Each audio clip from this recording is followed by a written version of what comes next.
I want to litaba ka Minister Honorable Samuel Okiteto Ablakwa are lena ma South Africa le murile magana la ba mura la ba tshoshetsa la re le tlo ba bolaya la ba la fetša la tšea dishopo tša bona la ba la fetša la ba tšela le di-assets tša bona.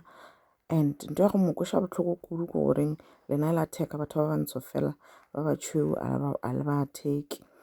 And a re mo batho ba le ba tšereng la mathomo la gopola bone le statement se se reng about 10% or 30 people were compliant. A re ka moka bona ba gagegela ba le compliant ebile bo go se no lo morong. And then a fetša moo a re and yena a ka se tlogele fela tabaiki a ka se tlogele fela ge le ka tšwela pele la betha magana le tlo mo tseba gabotse. And if le gore maphodisa mo South Africa le a ka se le tshware yena le tla mo tseba gabotse. And a re gape di-business tšela le di tšereng tša magana o di nyaka mo ditšhelete tša bona di-assets tša bona ke magana for sure ke ba rich a ba fihlile mo South Africa bole di-business and ba di tlogetše mo ba nyaka di-assets tša bona dikoloi le dilo mang a re South Africa e mo patele. So ke tše dintšhilo tša di boletšeng di mane but a re kong goreng Honorable Lamola o mo fetola a reng on the next video.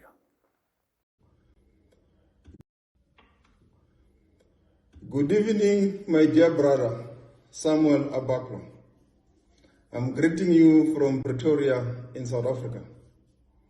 I've watched your interview with one of the Ghanaian media with shock and disappointment because the interview is riddled with misinformation and factual inaccuracies.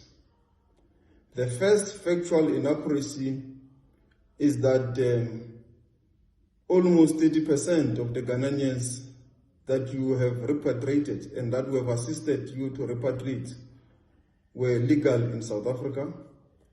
It is not true, and this has been communicated to the High Commissioner. Secondly, that there are 2 Nigerian nationals that have been killed during the current wave of attacks against foreign nationals, particularly of African descent in South Africa. We have verified with all our law enforcement agencies and all state authorities there was no Nigerian or there is no Nigerian national that has been killed during this current wave of attack. Thirdly, that there are 5 Mozambican nationals that have been killed in South Africa during the current wave of attack. That is also devoid of truth. It's not correct. At least 2 Mozambican nationals have indeed been killed, and the South African Police Service is investigating the matter. It's following leads with possible arrests soon. And as the South African government, we have extended our condolences to the Mozambican government. We deeply regret this incident, and we have condemned it with the strongest terms. Again, the South African government has called for restraint, has called for respect of the rule of law in South Africa, has called for all the groups to stop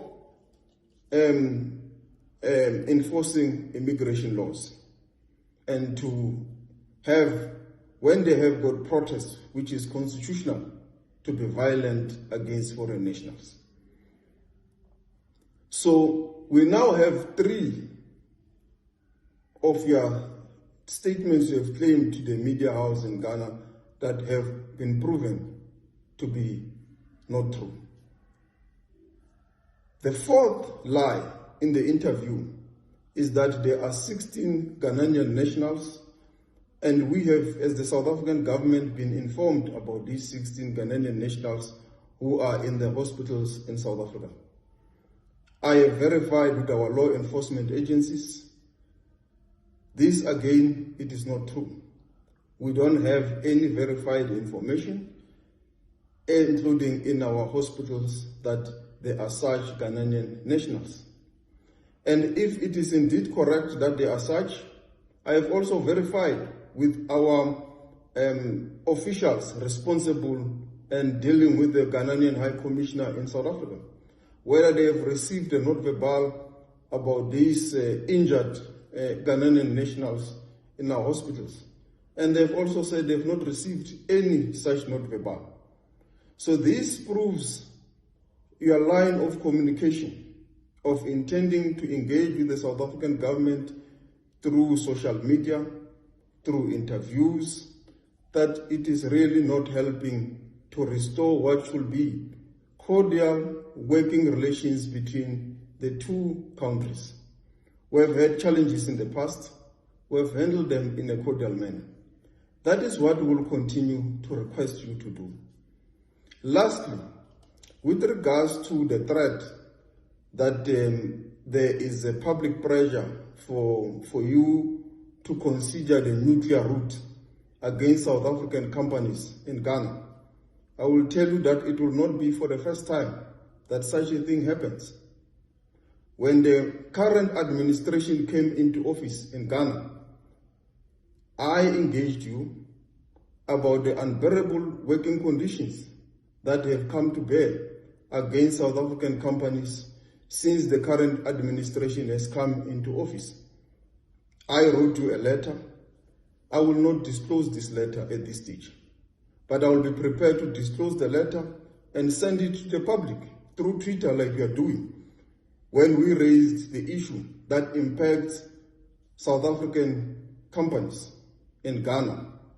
So we will not be shocked nor surprised if such a route is taken. It was made clear from the beginning that this is where we are going. So you should not hide behind the current attacks as the basis to move with whatever motive you have against South African companies in Ghana. The South African government continues to remain very cordial with the Ghanaian government, and we deeply regret incidences that have happened against your nationals. Again, we call for the South African public to exercise restraint, to ensure that if there is any demonstration, it's not violent.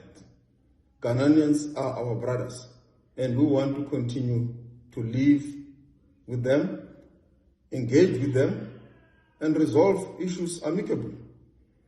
With regards to the call for the debate at the African Union, as the South African government, we have said we remain ready to engage with the Ghanaian government or to engage at the multilateral forum of the African Union on the pull and push factors in relation to irregular migration. Irregular migration is a global challenge. It is not unique to South Africa. It will need all of us as African states to share responsibility to deal with irregular migration. We are one of the highest receiving countries in the continent in regards to irregular migration. So we will need to share this responsibility, and we will be ready to engage, my dear brother, in this debate as it moves on. I hope you will find this message in order, as it is the choice of communication and the line of communication that we have chosen, despite our repeated requests that let's have cordial and diplomatic engagements. I thank you and I wish you good night in Accra.